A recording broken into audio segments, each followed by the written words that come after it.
Welcome to the Multifamily Investor Nation podcast. I'm your host, Dan Handford, one of the managing partners at PassiveInvesting.com. With us today is a special guest, Greg Scully. Greg, welcome to the podcast. Thank you, Dan. Pleasure to be here.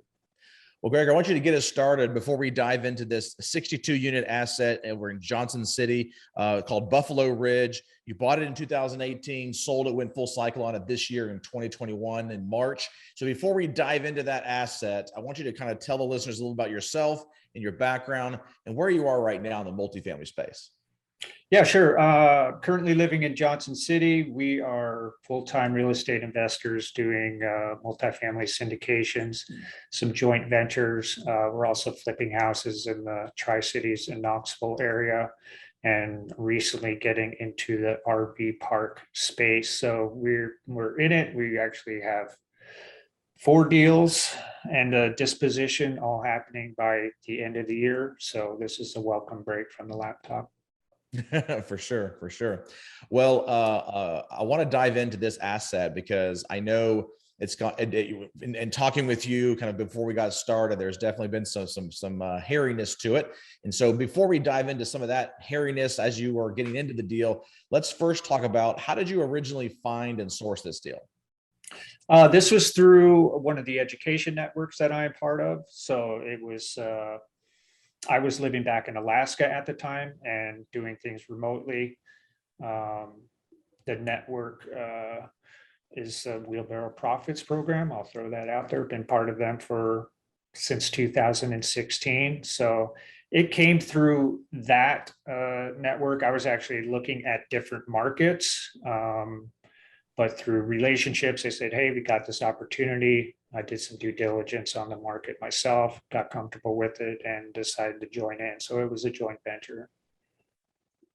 So JV partnership there. And how many rounds of offers did you end up putting on this one? It was fully marketed. I believe it got locked up just almost initially. This is before things in this area were going to best in finals and stuff like that. It was just listed. I think a couple of us were looking at it simultaneously. We ended up partnering together. And so it was pretty straightforward. It wasn't a big production to lock it up. Okay. All right. And when you were kind of putting the offers on this property, kind of reviewing it, underwriting it, at what point did you decide to go and tour this property? It was, I believe it was prior to closing. I did fly down and tour it. So things are a little foggy with everything that went on in this property, but yes, I did make the effort to fly down and put my eyes on it myself. Okay, good. And what was the original purchase price on this one that you got it under contract for? 1.25 million. And we'll come back to that. It was that basis that probably was the most helpful thing in retrospect. Sure. So 1.25 million. Now we have it under contract. Let me ask you about the terms of this contract here. Did you have any earnest money deposit that had to go up front? And I'm assuming at this time there probably wasn't as much hard money down, but was there any hard money when it came to the EMD? No, there was no hard money down. It was, I think it was a typical 1 or 2% earnest money. Yeah, it was very conventional. Okay.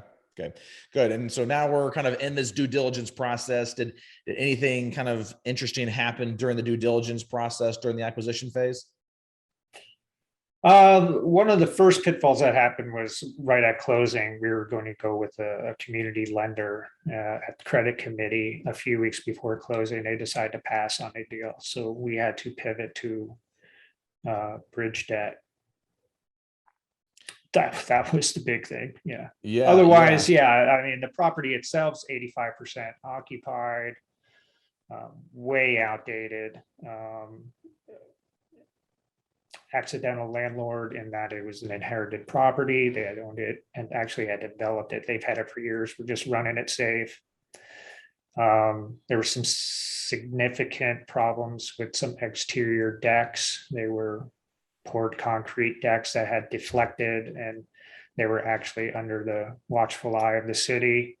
They had put up some bracing underneath them, and it was to the point where you need to do something about the safety of this place or find a buyer that can do it. So that's part of the reason why they decided to sell. Yeah. So on paper, yeah, it looked like a really good, value add. Well, I mean, especially at a basis of just over Yeah. $20,000 a unit. I mean, Yeah. that's a pretty good. You could spend a lot of money on those units to get them going. Yeah. Yeah. And you Yeah. probably We did. did. And we're definitely going to get into that a little bit here too. So I want to uncover or kind of dive in a little bit with this financing and the lender kind of backing out there at the last minute. How much notice did this lender give you? Because I think you said you were about a week before closing. Is that correct? It was about 3 weeks. It was less than a month.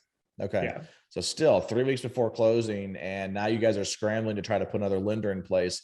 What was it that the lender said that they just didn't like about this asset?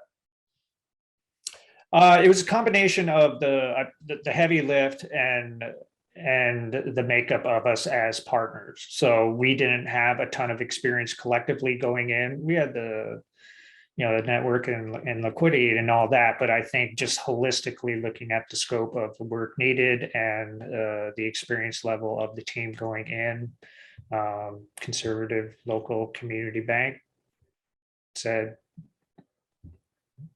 somebody there said, we're not going to loan on this. Mm-hmm. So every indication from the loan offer was that things are fine, but ultimately, as you know, at some of these institutions, the people taking the application and underwriting the deal aren't the people making the decision. So when it went to those people, they passed on it. Mm-hmm. So 3 weeks before, what did you do to find this bridge lender? Did you just reach out to like a mortgage broker or something like that to find this person? I think it was, it might have been through a mortgage broker or just through relationships. I mean, at that point, you're throwing everything up and hitting the phones and like, who can would possibly help on this. So it was probably through a relationship or the network. Did it ever cause you any like pause or concern that the bank didn't want to lend on it to make that maybe this might not be the right asset for you to take down? No, not at that point. I mean, I understood from the experience level that I could see their point of view, but also at that basis and the underwriting on paper type approach to it, that it had the potential to be a very good deal, and to some extent, that ultimately we were able to get bridge financing on it is a confidence builder. I mean, you got two things happen. Somebody told you no, somebody else told you yes, in a more expensive situation. So we went with it. How comparable were the terms from the like bank financing versus the bridge lender? Oh, not very comparable. I think we ended up at 9.9% interest. It was like a 1-year note. They covered the construction budget, couple of extensions built in, which we used. Plugging all of that still into the underwriting, it didn't break the deal though. Mm-hmm. Yeah, not by any stretch of the imagination. Now, so is this a hard money lender that was used as a bridge loan? No, it's an institutional bridge lender. Just an institutional. Yeah. Okay. Wasn't an individual or anything. No. Okay. How did you end up structuring this deal with investors? With investors, it was basically just a pro rata split with a little bit of a holdback for a couple of people that brought the deal and ended up being boots on the ground. So, okay. And how much money did you allocate towards renovations? It was like 700,000 or something like that. The numbers are going to be a little bit foggy because that all got blown up very quickly. So what was it when you got into it that kind of blew the numbers out? Let's talk through a couple of things happened. There are 3 buildings kind of in a horseshoe shape. I already mentioned the deck work that needed to be done. The business plan was to go in and renovate one building at a time. Vacate a building, renovate it, lease it up, move to the next building. Maybe some people would transfer, so on and so forth.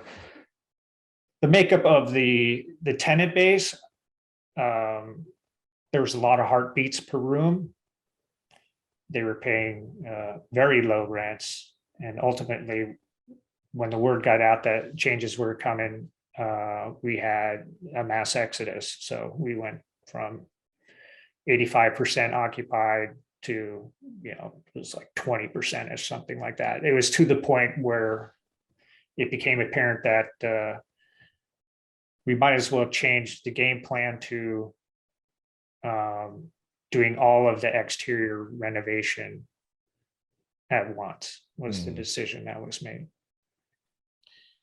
So doing all of the exterior renovations included the decks and what else? That was the bulk of the exterior renovation. Okay. It was like $400,000 worth of deck work that needed to be done. Wow. 3 layers of deck. Bottom layer was that poured concrete. So basically everything needed to be almost completely replaced. What were the rents when you took over the property?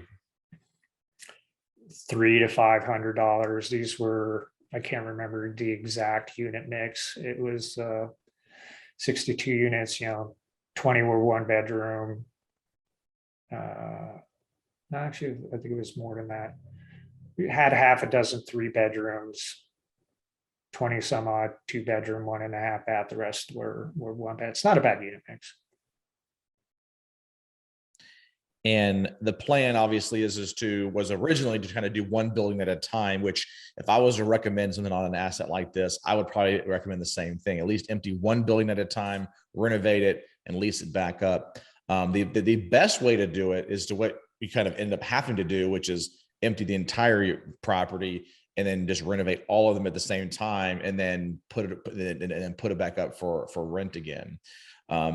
So how long did it take you to get it to 0% occupancy? Maybe a couple of months. Ultimately, we did have to ask some people to leave, and we inherited everything. I think it was almost exclusively month-to-month leases if there was a lease in place. So, and this was working with third-party management. So we did have that on our side, and they were extremely helpful for this difficult deal. We were already working on 1 building that was completely vacant, so we didn't, completely have to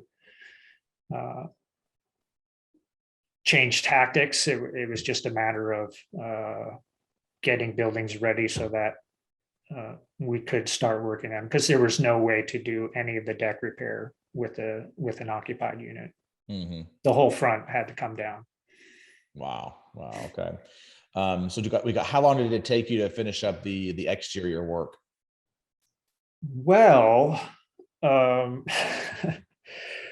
we were getting close to wrapping it up. It ended up that the contractor did some stuff incorrectly, was not following code when we had the initial permitting, coming out from the city to give us the approval. All of those things were pointed out, and essentially the contractor quit on the job at that point because they were basically fully paid, but maybe 70-80% done, and they walked. So what did you do? We started looking for new contractors. I mean, at that point, we're like, we should litigate, but like, what are we going to litigate with? Should we spend money on chasing this money? So we decided to just focus on getting other contractors in. So, which was difficult. And then, ultimately, when we did get the city worked with us, we were able to split the permits for 1 building at a time. So as the first building, we're simultaneously doing interior renovations. So we had a different contractor team working on the interiors. Ultimately, when it came to get everything finally approved, it took a little while to get all the joist hangers, the bits and pieces that the city was holding us back on. We lost probably 6 months basically of time there. So, now your budget shifts from things that should be going to construction and rehab to holding costs. Yeah. And And then you move from Alaska down here to Tennessee to help your other partner that's boots on the ground, just kind of project manage the whole thing. Yeah. Wow. So I'm trying to figure out, looking back at this situation, obviously it was definitely, not fun to be going through this, and definitely challenging. I mean, definitely some lost money because of the contractor running off and stuff like that, not completing the entire work. Looking back at the situation now, how could you have done things differently to mitigate that risk? A little more vetting on the contractor. He had a history that we kind of found out later of him walking on some projects, and was in some litigation that we kind of found out after the fact. We could have done a little more research on that side. That's the main thing with the contractor. The bridge loan thing was fine. It was the 100% vacancy thing was a big deal.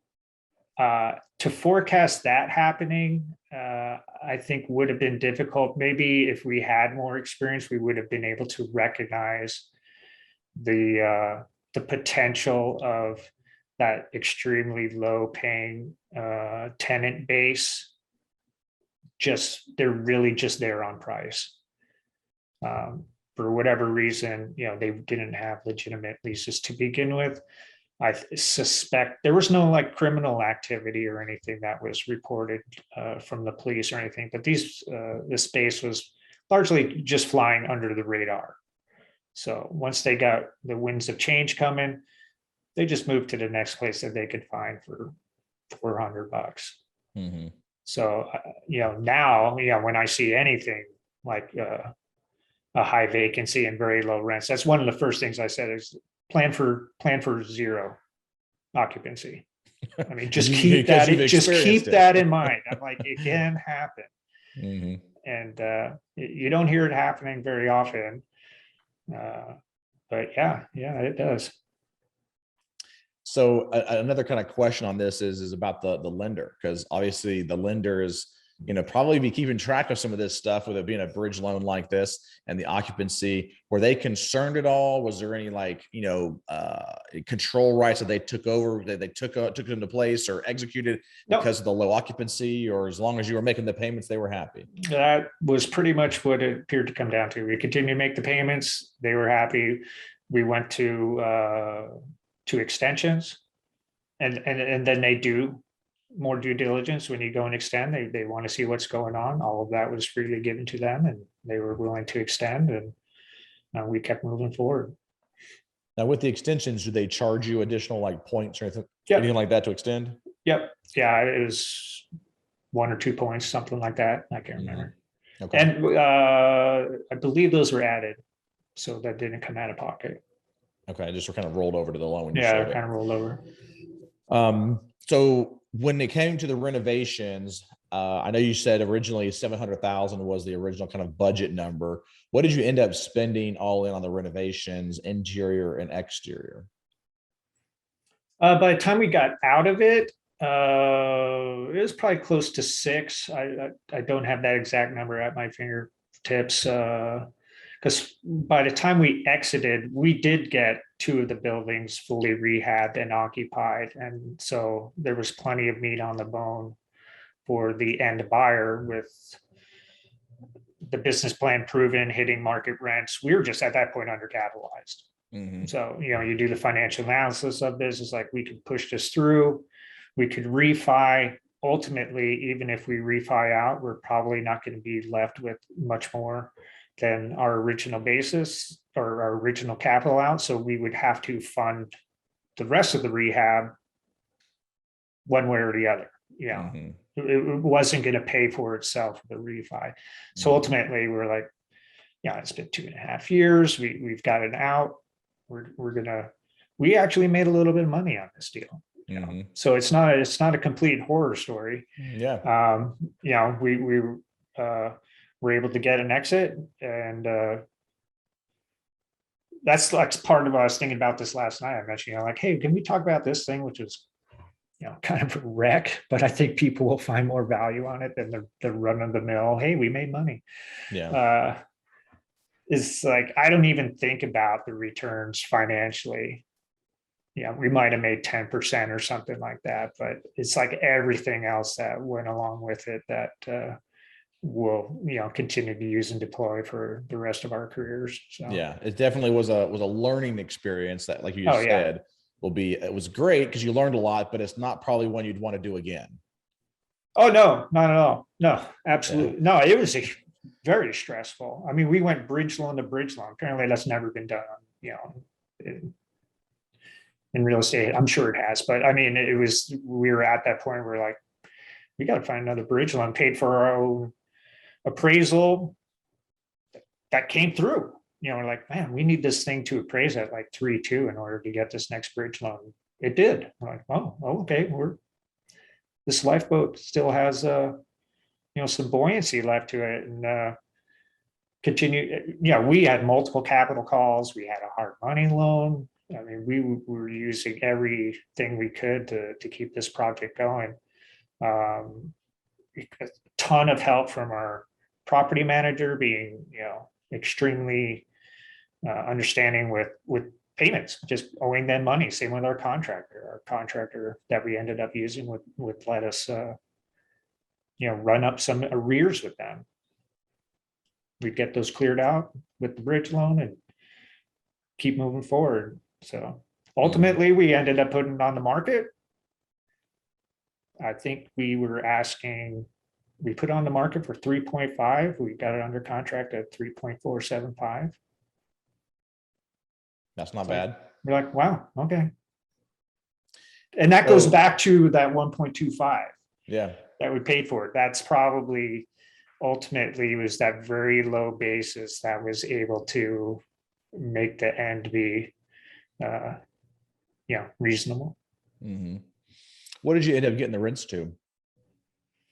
I think we were pushing 775, 8 on the 2-bedroom, 1.5 bath. This is C-class, 70s build, a lot of interior paneling, larger units. They had balconies off the master bedroom, so they were attractive in square footage. Location was fine.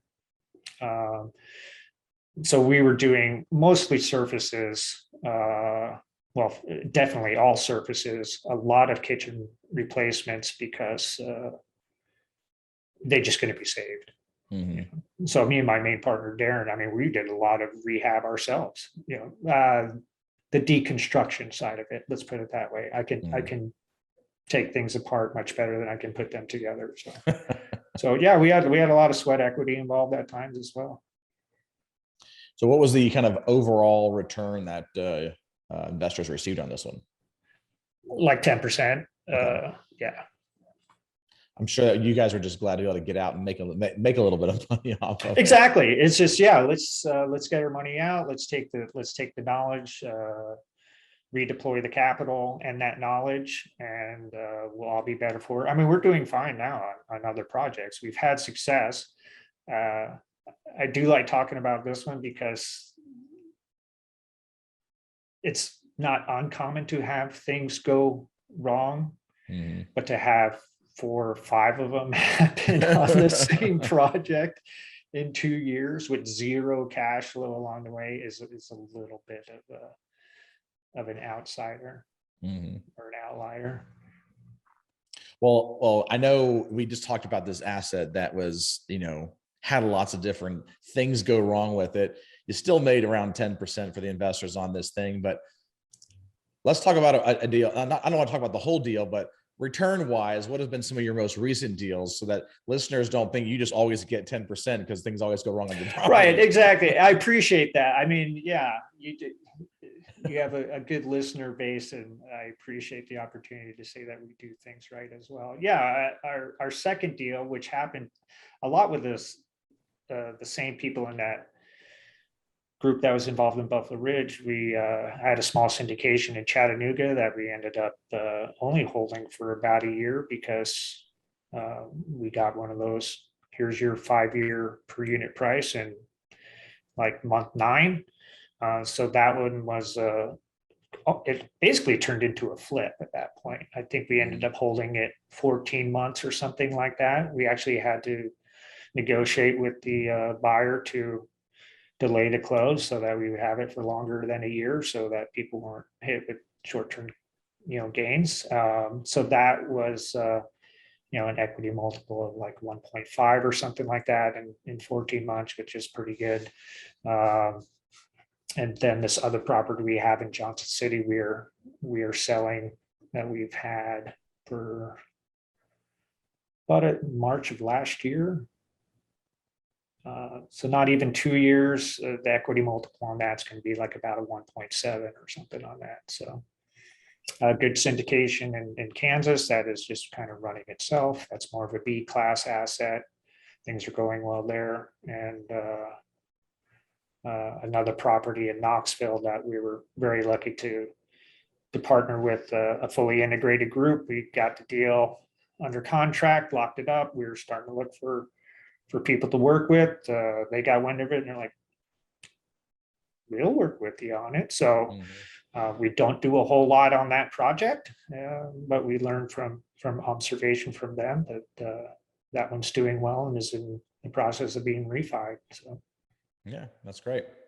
Well, it's good to always hear the good stuff as well on some of these some of these types of assets. But it's all I agree. Like going into this asset and uncovering kind of the different issues and problems and how you kind of overcame those and still made investors money at the end and didn't lose investor money, investor capital. I think is very, very crucial and very important to see, because a lot of investors, they don't get to see the back end stuff of things that go wrong. But these assets are not perfect, and there are things that can go wrong. And in your case, lots of things can go wrong instead of just maybe like one or two things. And so it's good to kind of see your team kind of still sticking with it and even putting the sweat equity in yourself to be able to make sure that deal gets to the finish line with a positive outcome. Yeah, absolutely. I mean, it helps you say no a lot faster, because you've been kicked in the teeth a couple of times, and that stings a little bit. And so there's deals that we look at now that might have a development side of it to it. And you just have to be very honest with yourselves. Like, yeah, the stuff that's already built, I can analyze that. We're active owners. We do asset management. I can handle that, but no, I don't know how to properly underwrite for a development deal. And until we get somebody maybe on the team that can fill that seat for us, maybe we shouldn't be going into that space. And I think I mentioned earlier, we're getting into the RV space. We're in a great market. Cherokee National Forest over here by Dollywood is the most visited national forest in the nation. We are teaming with somebody with RV park experience, and our role will be more of the boots on the ground asset management side. And so there are ways that you can overcome those gaps in your knowledge, but got to be honest with yourself of what you're capable of doing. Agreed. Very, very good advice there, Greg. Well, Greg, I want to thank you so much for being here. Is there anything else that we have not talked about with this asset that maybe we should talk about, or have we pretty much covered everything? We had a partner leave. The main partner that actually brought the deal decided that they had enough and wanted out of the deal. So we had to facilitate that. It's fine. Still talk to that person.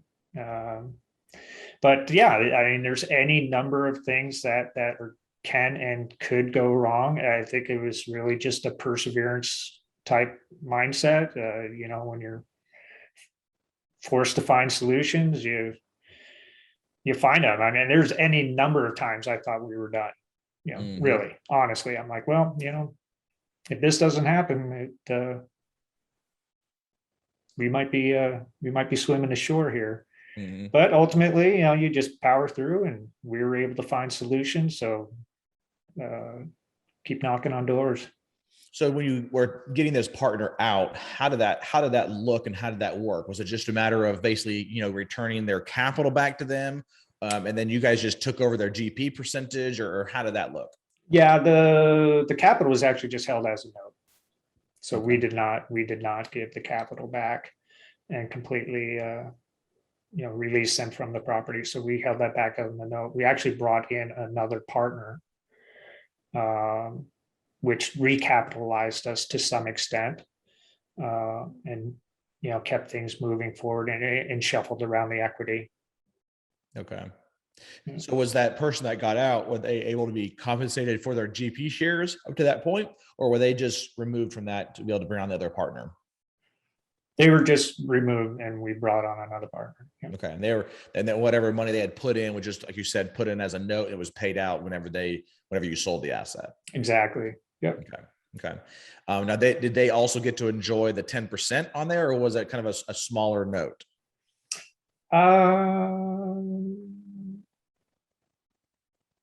I believe there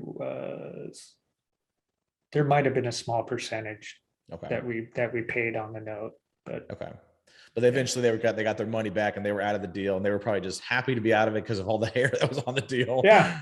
And I'm sure maybe even you and some of the other partners thought about that at one point too, about I'm done with this thing.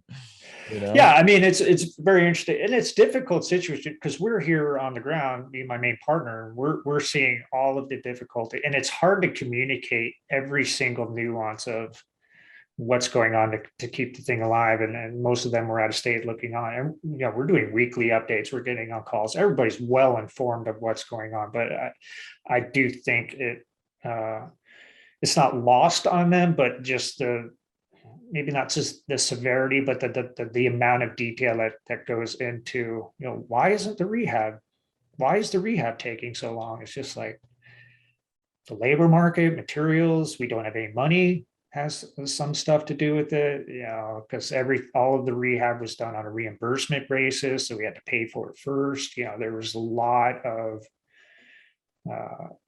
not shuffling around of money, but you just had to have a strategy almost for every dollar at that point. Mm-hmm. Yeah. Yeah. Well, Greg, thank you so much for spending some time with us here today, sharing with this particular asset, and looking forward to continuing to follow you as you close more deals. But how can the listeners reach out to you if they have further questions for you about this acquisition, or maybe they just want to continue to follow you more? Yeah, I appreciate it. Sorry to be such a bummer with the bad news in real estate, but it does happen. Again, we made a few bucks, so it wasn't a bad deal after all. The best part, or the best place, is Real Wealth Solutions. So that is our website. We have a podcast as well, very active in East Tennessee with meetups both in person and virtually. So yeah, Real Wealth Solutions is the main hub for everything we're up to. Awesome. Well, again, thank you so much for being here. Looking forward to having you on a future episode as you continue to close more deals. Hopefully not as hairy as this one, but definitely looking forward to interviewing you again on some of these future acquisitions. Yeah. Looking forward to it. Appreciate your time, Dan. All right. Thank you so much.